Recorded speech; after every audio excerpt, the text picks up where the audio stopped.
Why are we so unhappy in the UK? Why our mental health is on a very low? Why there is so many health problems in general, and why people are struggling with mental health? Like this is the question that shouldn't really be popping into a personal trainer's head, but it does a lot pop into my head, and I'm thinking, why are people are not happy? And I think I know the answers, and there is plenty of YouTube videos that you can go and it can explain the science between hormones like dopamine, serotonin, oxytocin, whatever it is. Like I can't remember all of them, but we have a lot of information, and we know kind of things that would keep us happy. What should we do to really stay happy? But why on a population level we are so unhappy? And I think the answer is that we're not really pursuing anything difficult, and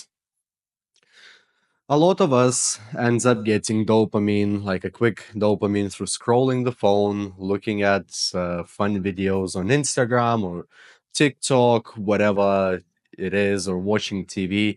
However, like it's not really challenging you, and it just kind of, the new term is brain rot. So you're just watching brain rot content where you don't really learn anything very useful, or you don't take action towards your goals if you find some educational videos. Like, for example, I was speaking with one of my clients a few months ago, and she was saying like how she would just scroll and basically save like 30 videos because she thought it's a good idea. But what happens, like, you never really go back and watch those videos and implement those cues.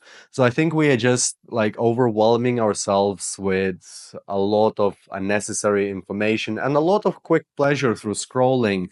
And scrolling is not the only thing. I think porn is a massive problem for younger men, from what I understand. Then alcohol is, I mean, I think it was always a problem. I personally only drink socially, but I think it's a good social lubricant. However, if you constantly indulge in it, it kind of causes more problems than it does good for you. So my answer to why we're not so happy is because we're actually spending a lot of time on social media, but we're not spending enough time to being actually sociable and engaging in the social circles. So how would that look in real life? I mean, I will plug in my services here. I do semi-private personal training, 4 people per session. If I make a mistake, we end up with five. No one complained yet, but you get like with a group of people while me running around preparing everything, and then you get to exercise. So you get a chance to actually work hard towards your goals and actually getting a little bit of a social aspect from it by talking with people. And that's kind of hitting couple of birds with one stone, because you get your social interaction and you build a bit of a community while you also benefiting from health and fitness and strength training. And it doesn't have to be like a gym. It can be crocheting group, book reading group, whatever it is. Like fitness, I mean, it should still be a fundamental part of your healthy lifestyle, but engaging in the group activities, community bonding activities, looking for new things to try, like crocheting, maybe chess club, book club, something that you haven't done before will get you to step out of your comfort zone and overcome yourself, while also you will get a chance to learn something new, meet new people, see if you like things, get to learn a skill which can be difficult. Like I saw my partner crocheting, and some of the shapes look quite complicated to achieve. So you learn a skill which is difficult to do. Chess, reading books is extremely challenging activity for your brain, but challenging doesn't mean it's bad. And fitness is another example. You can go and play sports as well. Like you can join a badminton club, tennis club.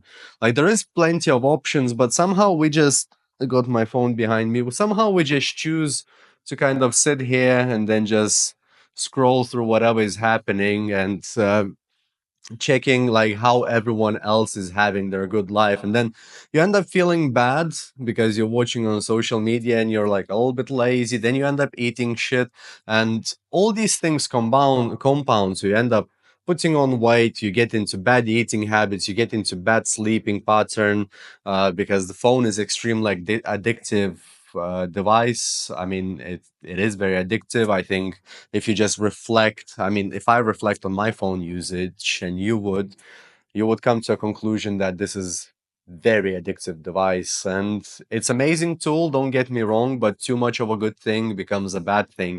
So I think to answer people's mental health problems, we need to constantly pursue challenges, step out of the comfort zone, learn new skills, engage with new people, and actually engage in some community activities. Like, in a way, for me, fitness, like building this gym, it is a community activity because members get connected to me, I get connected to them.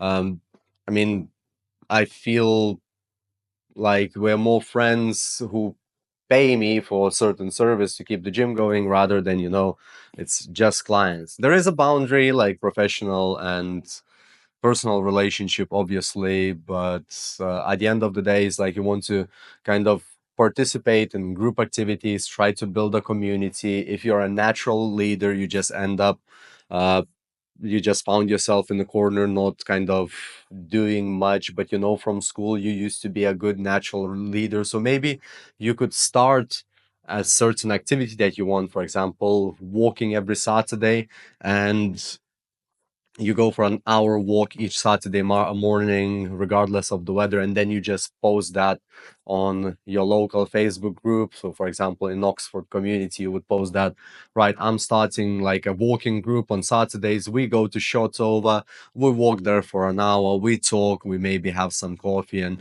whatever it may be. So, if you're a natural leader, you may start something like that, and that will mean you're stepping out of your comfort zone. You're helping people to get into fitness and build some social connections and actually rebuild the community. So if we do these things, I'm pretty much sure that we all would be much happier on a population level without needing antidepressants and like whatever other medication there is available. I'm quite skeptical how well these things work because, from research point of view, that exercise has better outcomes in terms of mental health than the mental health medication.